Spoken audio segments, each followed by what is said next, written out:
Hello everybody, good morning and welcome to the United Stand. This is your latest Manchester United news and transfer news on this Sunday morning. And I've said this before, the Sunday morning show is always an interesting show because in the UK you get lots of Sunday outlets who sometimes chuck information out that's right and sometimes chuck information out that's wrong. We're talking about Ruben Neves. There's been a development around Ruben Neves this morning. The Henderson De Gea thing. Rashford having an operation after the Euros is the rumour. But of course we're going to start off talking about Sancho terms agreed and players that we're also potentially agreeing terms with and what that actually means. Because I think some people think, oh, you agree terms with a player, a deal is done. It's not done because terms are agreed. There's a lot more to it. And I do think that exciting update from Romano last night was exciting, but may have clouded the story a little bit because people are a bit confused because now Romano's saying discussions are going on with Sancho, but there's no discussions with the club. They're still working on the terms, but then we've always heard that the terms are agreed. So I want to sort of clarify that, where we are, what's going on.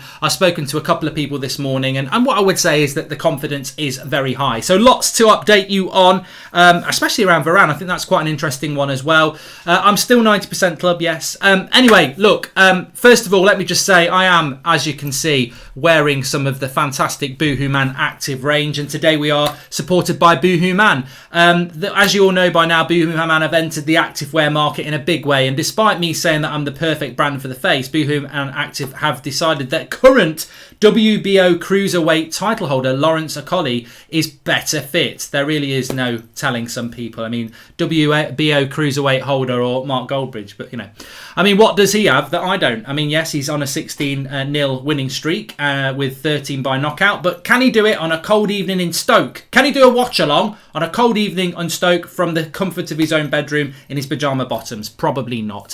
Seriously though, with summer suddenly arriving, the new active range is a great way to find some different and very reasonable price wear for the gym, the power league, or even on the golf course, or the darts. Some people think this is a good darts top. So head over to Boohooman now and check what they have on offer. As always, you can take advantage of the exclusive amazing 40% discount that they've given the United Stand viewers by clicking the link in the description and using the code United Stand at checkout. Thanks so much to Boohooman for supporting the show as ever. And as I said, you can check out lots of. I love these tops. If you've been feeling hot the last few days, this material just feels so good. It feels so. I nearly said sexy, Goldbridge sexy top. But no, it does feel very nice. And obviously it's been very hot. Links in the video description. Thanks to Boohooman. On with the show. Let's talk about terms agreed with Jadon Sancho. Joshua says, are we basically at the same stage we were at last year when it was so close you can always touch it? United pay the fee, Dortmund want, and he's ours simples. And Jaden, if you are watching, it is. Look, I mean, I'm not. I still believe in when I'll believe it when he holds the shirt up, but I am 90% club now because I think you can't. That's just stubbornness to say I'm not 90% sure this deal is going to happen when I am 90% sure it's going to happen. Frederick Fieldvet this morning said that the confidence around the deal is big because several people close to the deal are confident, and that's very, very true. And I have spoken to Frederick in the past. I've spoken to Romano, spoken to a few other people as well. There is massive confidence around this deal, but I think look, ultimately people are taking bits of something and saying they're taking, I hear people quoting the Mirror, the Mail, but if you actually read what the Mail are saying this morning, they're talking about it being a £90 million deal. If you read about what the Mirror said last night and someone quotes the Mirror and people, oh, that's true, but the Mirror never really gets believed. So I think what's happening with this Jadon Sancho deal, and I'll expose what's happening in a minute, but what is happening, I think you need to be very careful about this. Love the channel, says Manchester United OB. Thanks, pal. What's happening here is, it's Sunday, right? So Sunday dinner, your mum or dad or your girlfriend or your mate serves up a lovely Sunday dinner, right? Could be beef, pork, could be nut roast, whatever vegetarians have. And at the end of it, they say, what do you think about that? And you say, wow, you know what? It was fantastic. I'll give you a 9 out of 10. But in your head, you're like, well, I did like the meat. I did like the potatoes. The vegetables were cold. And I'm not too fond of that gravy that you did. Well, that's not the truth, is it? Because you've just said the whole dinner's really nice, but it's not. United play well against somebody and win 3-0, and you go, what a great performance. But McFred might have been shit, and everyone else was really good. The truth is, people are taking a collective story and saying, oh, that's credible. But the reality is there might be little bits in there. And I think that's what's going on here. People are reading absolutely every story And they're like a yo-yo. They're like, oh, that says 70 million, that says 90 million. That one says we've agreed terms, that one doesn't. That one says Liverpool aren't in for him, and that one says Liverpool are. And I just think you've just got to revert to what I do, which is what I trust and what I know. And ultimately, what I know and what I trust is that terms with Sancho were agreed last summer, and they're just being refreshed right now. There is no issue. Liverpool are not in this race. Chelsea are not in this race as of now. Manchester United and Dortmund are closer than they were last summer. They're closer on the fee. And what they're working on is not a bid, because a bid hasn't gone in. What they're working on, they're not sat. I think some people just don't understand how a transfer works, right? The way a transfer works and what's happening with United here is the relationship with Sancho has stayed steady over the last 12 months, and he wants to come to United and United want him. Those discussions have continued throughout the last 12 months. How are you doing? Did you have a good Christmas? This, that and the other. Still fancy coming to United? At the moment, those discussions are basically happy to come to United, yes. Happy with the agent fee, yes. Happy with the contract, yes. Right, okay. Next stage, let's sort it out with Dortmund. But we're not sat there waiting for emails. Dortmund aren't sat there watching their inbox waiting for United to send a bid. They're talking to each other through intermediaries and through themselves. And what they're basically at here is a bid, 80 million will get this deal done.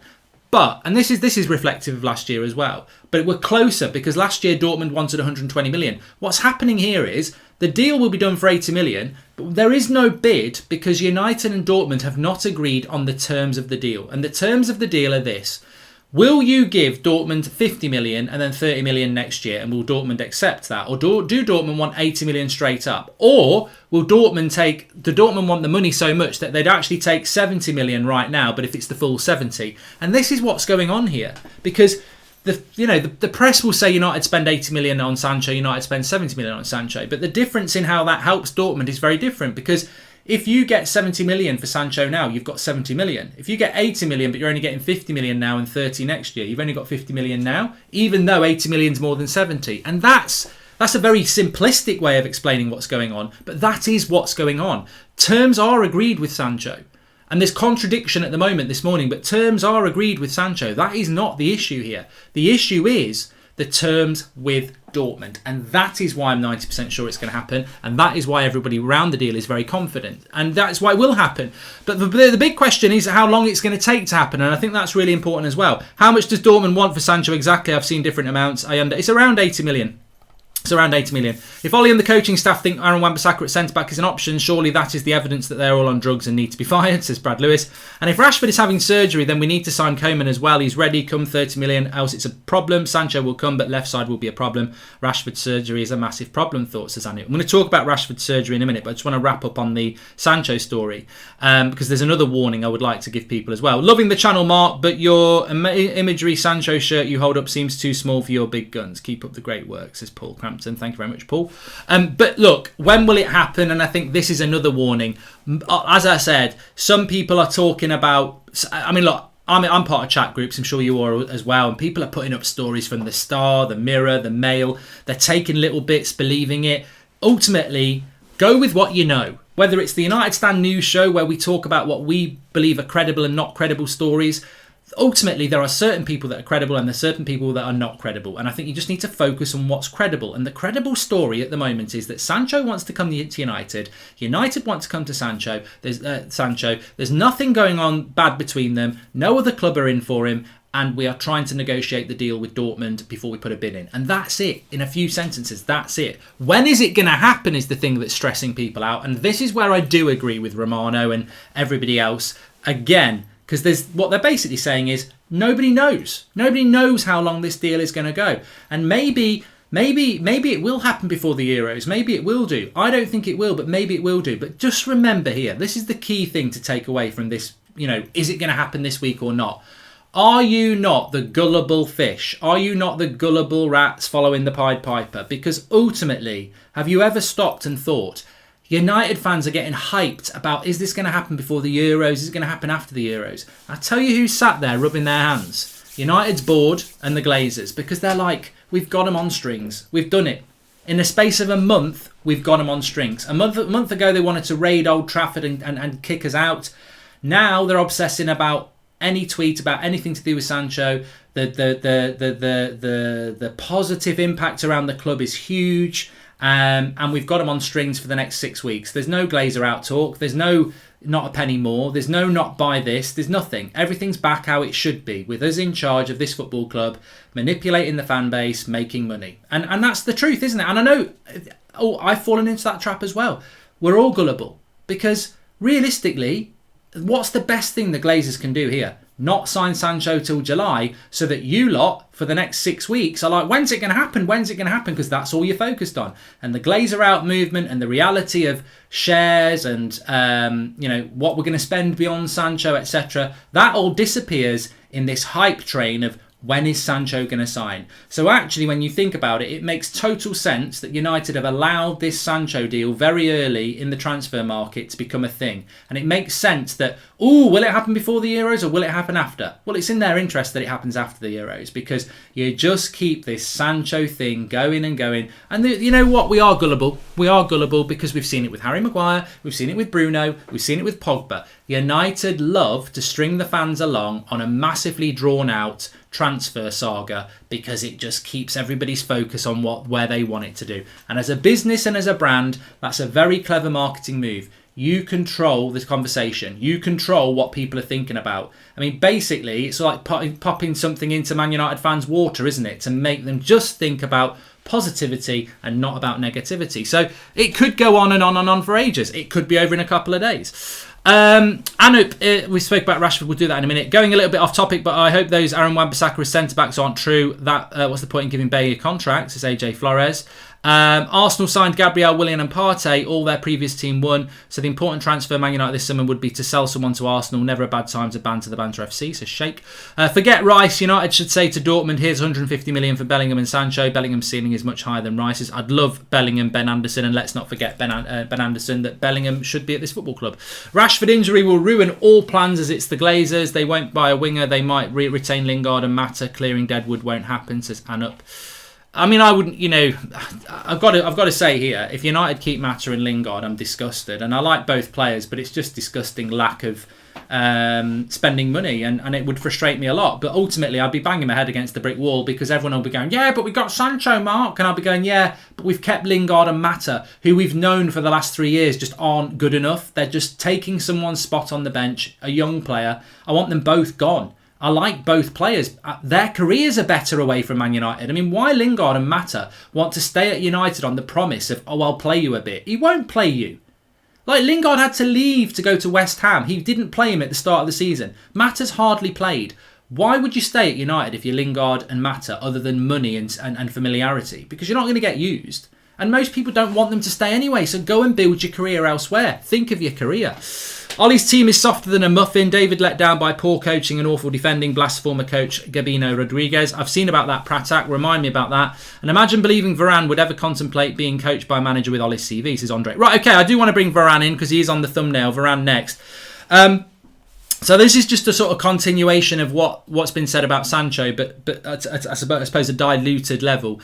Man United are in discussions with people like Trippier and Varane, and what happens with that is that terms are being agreed with those players. Whether they have been agreed or not, I don't think anybody actually knows yet. But we do what United do, and what most teams do, is you speak to the player, you speak to the player's agent. Do you want to come to the club? Yeah. What sort of wages would you want? What sort of deal would you want? Are you interested? Yes, yes, yes. Tick, tick, tick. Right. Let's speak to the club. What do you want? Can we get a deal done? So people think that's tapping up. Probably technically it is, but it's just the way the transfer world has always worked. Because if I'm in charge of Manchester United and I want to sign, Neymar from PSG, and I pick up the phone to PSG and say, I've got £200 million for Neymar, and they go, yeah, love it. Okay, you can go and speak to him, and then you speak to Neymar, and all you can hear is someone laughing down the phone. Then you've just wasted your time. So you always need to find out if a player's interested in coming to your club before you go and speak to the club, really. So United are in that situation with Varane and Trippier. Trippier is obviously very open to coming to United, and United will have to negotiate with Atletico Madrid because he's got 2 years left on his contract.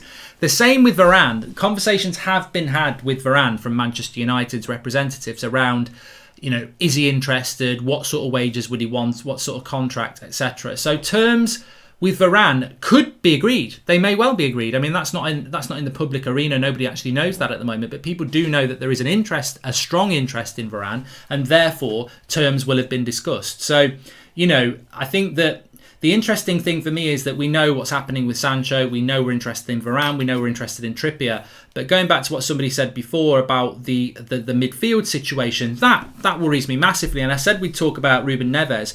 Well, unfortunately, Ruben Neves is not linked to Manchester United. This is coming from the Times that Arsenal are in for Ruben Neves. Now, Bagel FC, the mint with a hole. Man United's midfield is disgusting. It really is. It is disgusting. Like, it's cost us so many goals this season through... I mean, I think there's 2 goals that come to my mind straight away, and they'll come to your mind when I say it. Hi, Mark. Remember me from yesterday. If we sell Lingard, De Gea, Martial, then we can buy Rice and Trippier. Do you agree, says George? And Mark, not one expensive player Ollie has signed. Has he improved? He will ruin Sancho. Is it not better to get a manager that develops players than buy Sancho, says Zayn Miasi. But Rodriguez goal in the 3-3 at Old Trafford, and St Maximum goal for Newcastle at Old Trafford. These balls are in the box and nobody's marking them. That's the midfield issue. United need to buy a midfielder.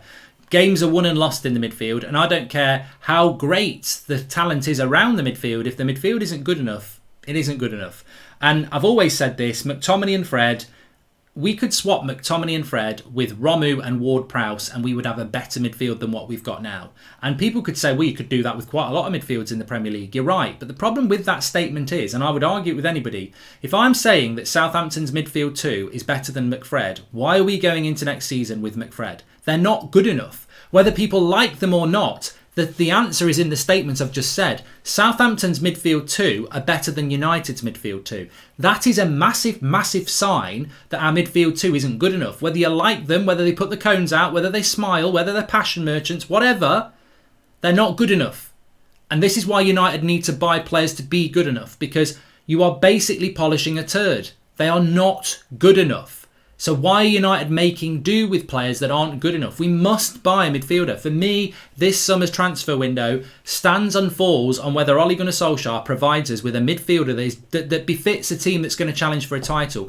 Neither McTominay or Fred or Pogba or Van der Beek are holding midfielders. None of them are a Fabinho or a Jorginho or a Rodri or a Højbjerg or a Romu or whoever. We don't have a specialist centre defensive midfielder, and that is shockingly bad in a side that is apparently trying to win titles and go deep in the Champions League. We don't have a specialist centre defensive midfielder. I don't care whether you've got pictures of Fred and McTominay hugging on your wall, obviously in kits. I don't care what you have. They're not centre defensive midfielders. We don't have one. We used to have one. His name is Nemanja Matic, and he is finished. We've got to buy a centre defensive midfielder. Otherwise, next season, we won't win the league. We might be really entertaining. Sancho might get player of the year. We might score loads of goals, but we will not win a league, and we will not win a Champions League without a midfield. And we don't have one. So why are Arsenal going out buying Ruben Neves when they bought Thomas Partey last year? Why are Arsenal linked to Basuma? And United are obsessing about a right winger that you know, he's fantastic, but we just bought 2 right wingers 8 months ago. We're obsessing over a backup right back when we've got a right back, and we're obsessing over a centre back when ultimately the CDM is the position that we need, and we're not even linked to anybody. So I'm a little bit worried that I know that we're discussing Trippier, I know that we're trying to get Varane, and obviously Sancho is very advanced. Who is the midfielder that we're talking to? Who is the midfielder we're trying to get? And when are we going to try and get that position? Because it's absolutely key. What is Ollie's job at Man United, says Ayanda. I know he is the manager, but what does he actually do? We know he doesn't do coaching. He said it himself, says Ayanda. Well, I'm sure he does quite a lot, mate. I don't think we need to go through Ollie's job description. Welcome to the Members Club, Sparsh. Thank you very much for joining. Thank you for that. Please smash a like on the video if you're watching, by the way. Other news. Since you've mentioned, can Ward-Prowse play CDM, says Akshay? No, not really. No, Ward-Prowse is basically Van der Beek, box to box, I would say. Yeah, he's not a holding midfielder. Van der Beek's not a holding midfielder either. A holding midfielder is a Fabinho. A holding midfielder is a Rodri. A holding midfielder is a Højbjerg. A holding midfielder is an Ndidi. A holding midfielder is a prime Matic. We don't have that player, and we need that player. 100% we need that player. Let's talk about Rashford for a moment. So Marcus Rashford, this is coming from the Mirror, so potentially take it with a pinch of salt. I think you've always got to be consistent. You can't just believe every story because it fits your agenda. So it's coming from the Mirror that Rashford is going to have surgery after the Euros on his ankle. Now look, it's always a hard one, this, because I don't care about England enough that I'm like, yeah, go on, go and play in the Euros, Marcus, and then get an injury. I just think football's changed. Sir Alex Ferguson would find a way to not have Rashford at the Euros because he puts Manchester United first.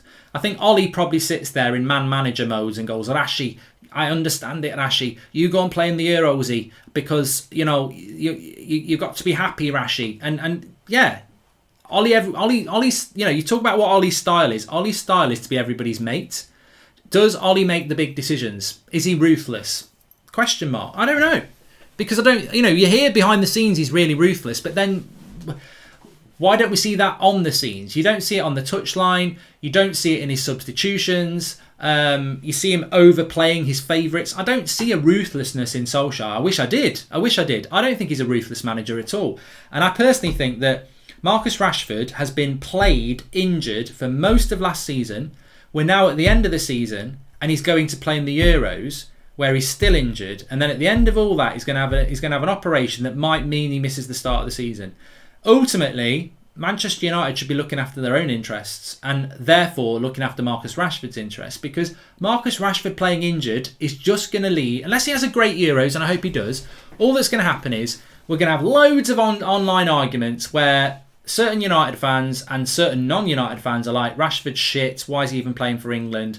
And then you get people like me and you going, well, it's not his fault, he's injured. But ultimately, some people will just go, if he's injured, why is he there? Why is he playing injured? Why is Southgate using an injured player? Why did Solskjaer use an injured player? Is he the world's best player? No, he's not. Is he better than Sterling? I prefer him over Sterling, but some would say no. Is he better than Sancho? Not when he's not fit? No. So did we really need Marcus Rashford as part of this squad? He's a massive loss, but surely a young lad playing injured is just ridiculous. And we've seen that ourselves. Like, Rashford injured, I'd rather play Diallo. And I know that sounds really controversial, but the clue is in the injury. This is not Marcus Rashford we're watching. This is a half-fit Rashford at times. Well, you get a half Rashford then, don't you? You don't get a 10 out of 10 Rashford. You get a 5 or 6 out of 10. It's weird. He's injured and he's not playing well, so let's pick him and keep playing him when he's not playing well. Like, let the lad... And I know, look, if I'm Rashford, I'm playing. I'm fine. I can play. Keep giving me the injections, whatever. I'm fine. I get that. I'd be the same. I'd want to play in the Euros. But you do wonder about the people who are responsible for him and what they're doing with him. Of course he wants to play in the Euros. Of course he wants to play in the Europa League final. But are Southgate and Solskjaer actually looking after the best interests of Marcus Rashford in the long term and the best interests of Manchester United and England in the long term? I don't know, but if he's injured, Mason Greenwood's pulled out of the Euros because he's injured. Those Euros would have been huge for a 19-year-old to be part of. The experience, the maturity he would get from that. So I don't know. I don't know the situation, but I'm never a big fan of people being played when they're injured because ultimately they underperform. I've never seen a player who's quite injured perform well. Beckham went to the World Cup in 2002. He scored a penalty. He wasn't very good in that tournament. In fact, he jumped out of a tackle against Brazil that led to a goal. Like, if you're not fit, you're not fit. And football fitness is about fine margins. This time is now, fix it or fail. There's only one thing worse than being in England final, and that is losing it. Glazers out, says Keenan. And you don't care about England. We all have seen the video against Colombia in the World Cup, says Frederick. And seeing Wolves only want 35 million for Neves, that's a steal. Hope for Sancho, Varane and Neves this summer. Doubt will happen. Keep up the good work, says Red Devils. Mate, Frederick, I don't know what country you're from, and maybe your country's a bit shit, so you don't ever get to celebrate big results. But the whole thing about the Euros, it's a bubble. I'll have my England shirt on. I'll start thinking back to 90 and 96 when I was a little boy watching England play and getting excited. 30 years of hurt. It's more like 60 years of hurt now. Of course I support England and I want England to do well, but ultimately I'm not lying when I say if somebody says to me, Rashford's going to go and play in the Euros, then he's going to have an operation and he won't be ready till September and miss the first 4 games of the season, but he can go and have the operation now and he'll be ready for the start of the season fresh, I'd say England can do without Rashford, thanks. I want United and the best Rashford for the first game of the season. I care way more about United than I do about England, and that's my point. What if the price isn't right for Varane and Sancho? Would you still go for the deal if they want 100 million for Sancho and 80 million for Varane? Ultimately, in terms of marketability, they're both worth that, says Sam. Sam, I wouldn't worry about that, mate. You know, that's just a hypothetical that we don't need to go down. And I saw the Daily Mail talking about this today, about 90 million for Sancho. This is not the price that Dortmund want. Dortmund want 80 million. That is where the deal will be done at. Unless Dortmund go rogue and change their mind, which they could do, that is not the story we've got at the moment. Look, Chelsea could swoop in today. Liverpool could swoop in today.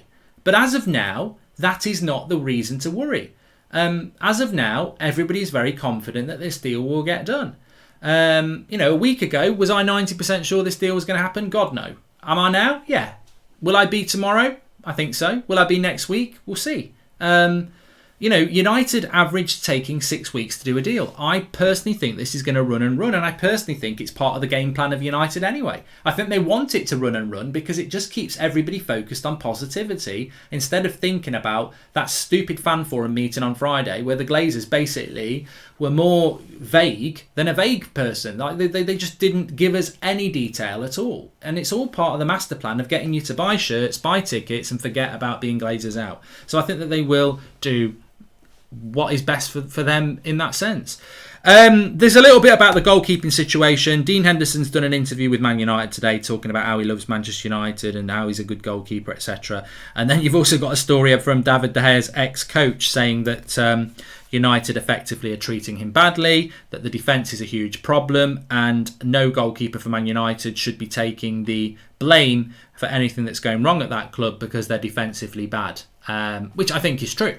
I think whether you're Dean Henderson or David De Gea, the defence is a joke. I mean, I think we all know that. But I think what we're moving towards here is that I think it's very, very clear that United are trying to shift David De Gea out of the club, and I think that again they're going to try and manipulate the fans on that one very, very easily. I mean, I heard somebody saying today, so it's Ollie's defensive department's coach's department's fault that David De Gea didn't save a penalty in the final and we lost the Europa League.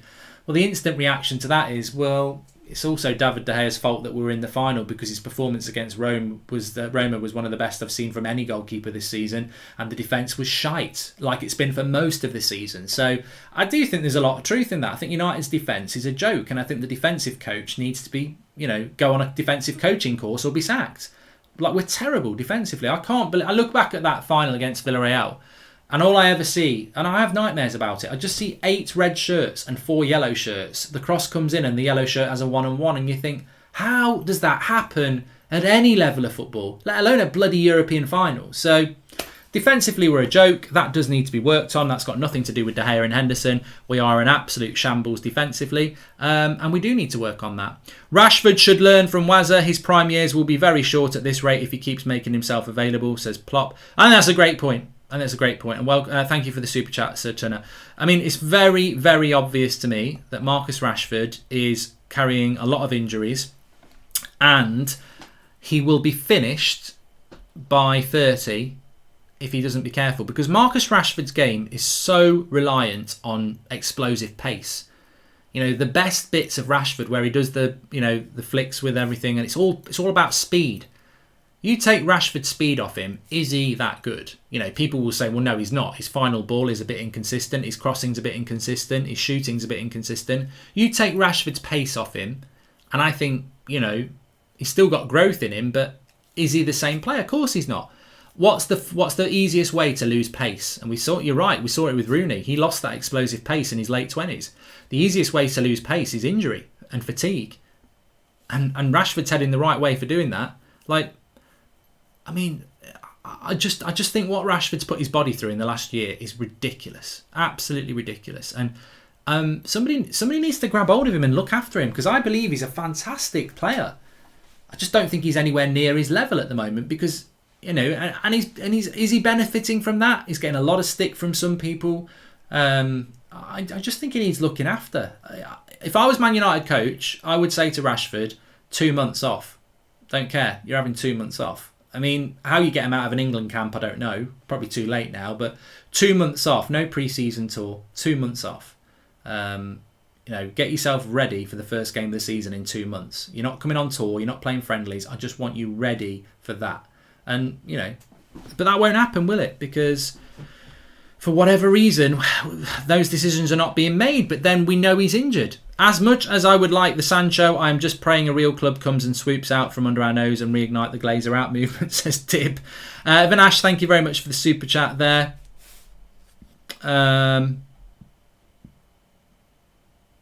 Mark Boltman says, I think Rashford's become predictable. No, I don't think he has become predictable. I just think he's become injured. 73 says, did you see Christian Falk's tweet on Sancho? I haven't. I sort of saw something. Let me have a look. Because I do like Christian Falk and he is well briefed on German side of things. And, people like to say he isn't.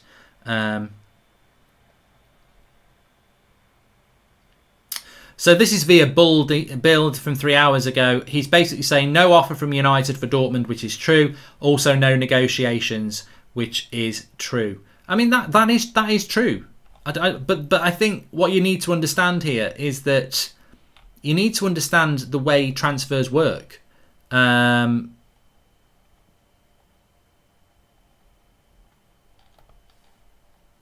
It is always good to see how other channels... It's always good to see how other transfers work. The reality is we haven't had a bid yet. And we're not in official negotiations with Dortmund yet. So, that isn't incorrect. What we are at here is an agreement with Sancho, his agent and United, as was there last summer, that this is the deal that they want to be done. What we're at now is negotiations, and this could be internal negotiations or intermediary. There won't be official negotiations because official negotiations mean that a deal is very, very, very close. And I don't think a deal is particularly close between Dortmund and United as of today. It could be tomorrow because to have a bid, you've got to know it's going to get accepted.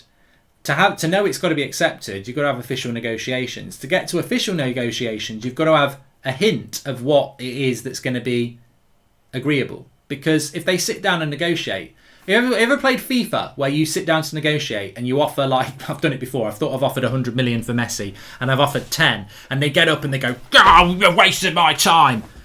So, there has to be an understanding. And even like Football Manager and FIFA, they get it right. When your scout does the work and says that they'll accept a bid between 20 and 30 million for a player, it's much better than walking in blindly and offering them 5 and pissing them off. So at the moment, I think what's going on with United and Dortmund is that these unofficial negotiations are going on between what Dortmund's going to take, around 80 million. Do they want 80 million straight away? Do they want 40 now, 40 next year? Do they want 40 now, 20 next year and 20 the year after? And United will try and negotiate something like that. And I think that is what's happening here. And it could take weeks. It could take days. But I don't think Christian Falk saying there's been no bid and no negotiations he's not saying that there's no discussions going on with Sancho. He's not saying that Sancho doesn't want to come to United. In fact, we had him on the show a couple of weeks ago and he said exactly that. In fact, I'm just on Twitter now and somebody's quote tweeting Christian Falk saying this guy's completely lost his credibility now because he says no offer from United and no negotiations. But he hasn't lost his credibility. That's just hysterical United fans who are literally reading everything and taking it as for real. And as I said, it's Sunday. You might be having a Sunday roast. If you give your mum or dad or whoever cooks it you 10 out of 10, but you didn't like the vegetables and you didn't like the mashed potato, that's not 10 out of 10. Don't believe everything on the plate is great just because some of it's great. And don't read every article about Sancho and believe it's true when some of it won't be true. The truth is, we are negotiating with Dortmund in an unofficial capacity to try and understand what it is that they will accept, and then it will become official negotiations, which is why Falk is right. But Sancho, United, his agent, terms done, agreed, whatever you want to say, as they were last year. So it is close. It is 90% club, but the thing that people are getting stressed about, I think, is this: they want it to happen this week. And I've always said, I don't think it will happen this week. I want it to, but I don't think it will, because I think it benefits United that this runs and runs and runs for 6 weeks, because it keeps you away from being anti-Glazer. It keeps you away from being negative, and it builds the hype up. So I don't think it's going to happen quick, but it doesn't mean it's not going to happen. I think people are panicking now because of this leak a week ago where people were saying, it's going to happen. It's going to happen in the next week or two. It's going to happen before the Euros. And people are like, why is it not happening before the Euros? And it's like, hold on a minute. United takes 6 weeks to do a deal from when it hits the press to being done. So why people suddenly having a right panic attack? Oh, it's not going to happen now. It's not going to happen because it's not going to happen before Friday. That doesn't mean anything. United do take a long time to do deals. If they do it quick, it'll be a surprise. If they don't do it quick, it will just be the same old story with United. So we'll see what happens with it. Let's see what happens. Anyway, look, thanks everyone for watching. Please smash a like on the video. Make sure you subscribe, bottom right hand corner. And also remember tonight, that this afternoon, 5 o'clock, that's football. Talking about Jadon Sancho. Hopefully, we'll see a bit of Jadon Sancho this afternoon against Romania for England, their final warm-up game for the Euros. 5 o'clock this afternoon, I'll be live on That's Football, so join me for a watch-along of that. Be nice to see a bit of Sancho, actually.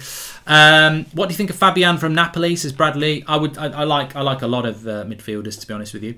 And yeah, as I said, big up to Boohoo Man. Check out the link in the video description. 40% off activewear range. I'm wearing some of it now. These tops in the summer are fantastic. They make you feel so cool.